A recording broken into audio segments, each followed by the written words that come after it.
Calendar job calendar అన్నాడు. ఏం చెప్పాడు? నిరుద్యోగ యువతకి సాక్షి క్యాలెండర్ ఇచ్చాడు. ఈ సాక్షి క్యాలెండర్ చూసుకోండి చాలు, జాబ్ క్యాలెండర్ కష్టం ఈ 5 సంవత్సరాలు అన్నాడు. ఒక్కటంటే ఒక్క గ్రూప్ 1 కానీ గ్రూప్ 2 కానీ నోటిఫికేషన్ ఇచ్చాడా? ఒక్క డిఎస్సి ఇచ్చాడా? ఒక్క కానిస్టేబుల్స్ ఇచ్చాడా? ఎక్సైజ్ మెగా డిఎస్సి అని ప్రకటన చేశారు అంతకు ముందు ఆయన పాదయాత్రలో. దగా డిఎస్సి అసలు మెగా లేదు, దగా లేదు, ఏమి ఒక అసలు ఉద్యోగుల గురించి పట్టించుకున్న నిరుద్యోగుల గురించి పట్టించుకున్న దాఖలా లేదు. ఉద్యోగుల గురించి అసలు ఎంత అవలేలుగా మాట్లాడాడండి ఉద్యోగుల గురించి. సిపిఎస్ రద్దు చేస్తానా అన్నాడు. సిపిఎస్ వారం రోజుల్లో రద్దు చేస్తానే రాగానే అన్నాడు. ఏమన్నా రద్దు చేయటం కదా, దాని గురించి ఆయన ఏమన్నాడు? సకల శాఖ మంత్రి సజ్జల రామకృష్ణారెడ్డి ఏదో తెలియక జగన్మోహన్ రెడ్డి అవగాహన లేక మాట్లాడాడు అన్నాడు. ఆ రోజు హామీల పరంపర ఎలా కొనసాగిందంటే అది ఒక మేనేజ్మెంట్ అండి, ఈవెంట్ మేనేజ్మెంట్. ఆయన పాదయాత్ర వెళ్ళటం, ఒక్కో చోట ఒక ఏరియాలో నిరుద్యోగులను కూర్చోబెట్టడం. ఇంతవరకు ఏపీపీ రాంగల 1000 ఉద్యోగాలు ఇస్తారు జగన్మోహన్ రెడ్డి, మీరు అప్లికేషన్ ఇవ్వండి, మీరు రిప్రజెంటేషన్ ఇవ్వండి.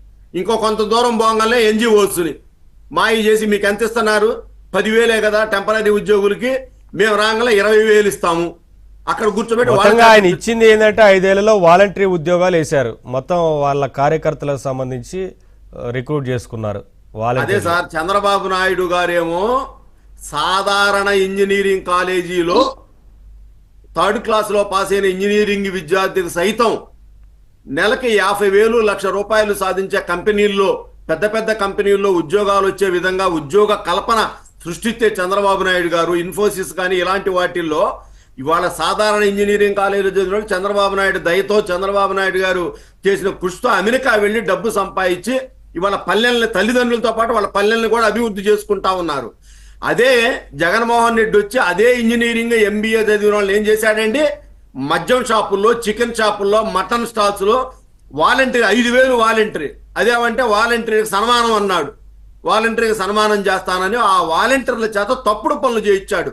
వాళ్ళందరినీ గుమాస్తాలుగా వేసాడు. ఎక్కడేసాడు? వైకాపా ఎమ్మెల్యేలు, వైకాపా కార్పొరేటర్లు, వైకాపా నాయకుల ఇళ్లలో వాలంటీర్లుగా పనిచేసి పాపం వాళ్ళు ఎటు కాకుండా పోయారు. వాళ్ళు ప్రజల చేత ఉద్యోగాలు ఇచ్చామని చెప్తున్నారంటే సరే, గత 5 ఏళ్లలో చెప్తుంది ఆ వాలంటరీ ఉద్యోగాలు తప్ప ఇంకే ఉద్యోగాల గురించి వారు కూడా మాట్లాడరు, ఎందుకంటే వారికి కూడా తెలుసు కాబట్టి. సరే, డిఎస్సికి సంబంధించి మీరు కూడా ఇప్పటికే 16,000 పోస్టులకు పైగా భర్తీ చేయబోతున్నట్టు ప్రకటించారు కాబట్టి అందరూ కూడా ఎదురు చూస్తా ఉన్నారు. చూద్దాం మరి వాటికి సంబంధించి విధి విధానాలు కూడా ఎలా ఉంటాయి. దాంతో పాటు group 1, group 2 constables, mega constables ఇది ఉన్నది, నోటిఫికేషన్ తయారవుతా ఉంది. ఫైనాన్స్ నుంచి క్లియరెన్స్ రాగానే అది కూడా వేయబోతా ఉన్నారు. ఓకే, చాలా విషయాలు ఉన్నాయి సార్, చర్చిద్దాం. ఒకసారి యామిని గారు వాయిస్ తీసుకున్న తర్వాత. యామిని గారు, టీడీపీ పొలిట్ బ్యూరో సమావేశంలో ముఖ్యంగా అంటే కీలక నిర్ణయాలు తీసుకున్నారు. అందులో ఈ సూపర్ 6 పథకాల అమలుకు సంబంధించి ఇక్కడ కేంద్ర ప్రభుత్వ సహకారం, అభివృద్ధి కావచ్చు, సంక్షేమ అమలు చేయాలంటే కేంద్ర ప్రభుత్వ సహకారం అవసరం కాబట్టి ఇందులో ఇప్పటికే